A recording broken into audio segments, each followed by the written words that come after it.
Hey, do you remember?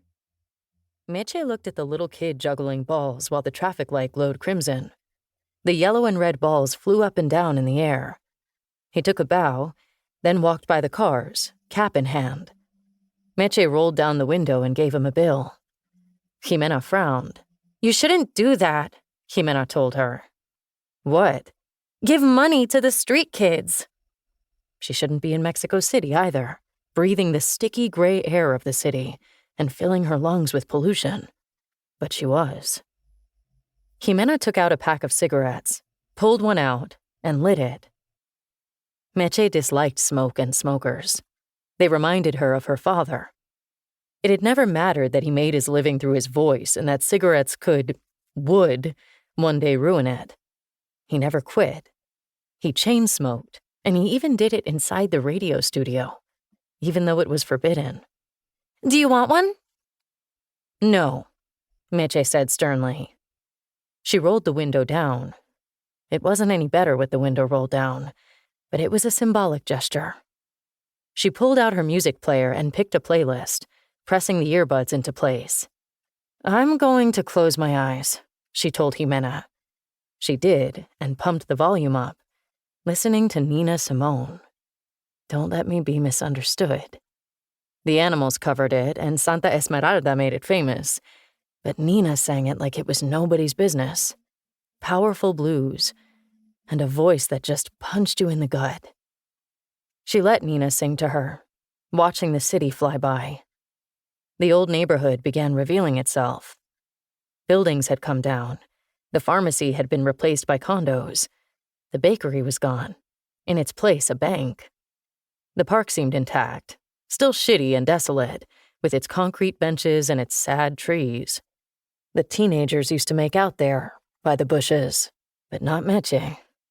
The cantina remained, and she turned her head to stare at the men standing by the entrance, almost expecting her father to be there, waving back to her after drinking a dozen reposados. Jimena touched her shoulder, and Meche took out the earbuds. I said, you'll never believe who I saw the other day. Meche did not know, and frankly did not care. But she understood she should bite her tongue and try to be congenial. Who? She asked. Okay, tall, dark hair. He used to play with you when you were a kid? I have no idea. You're not even trying. Meche was not in the mood for trying. The drawers of her memory were shut tight, and with good reason.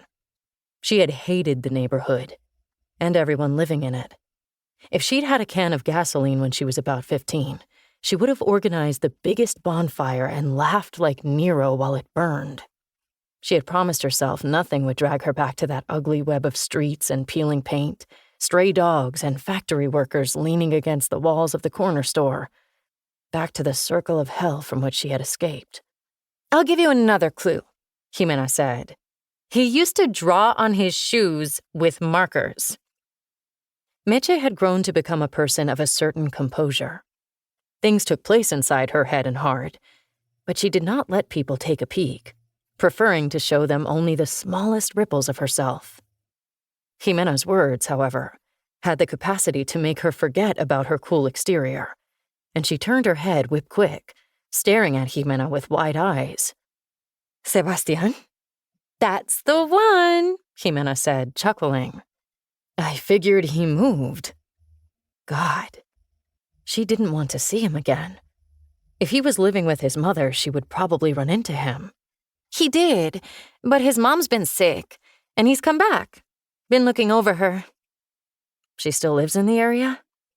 Same apartment. 3 blocks from Meche. Past the tortilleria.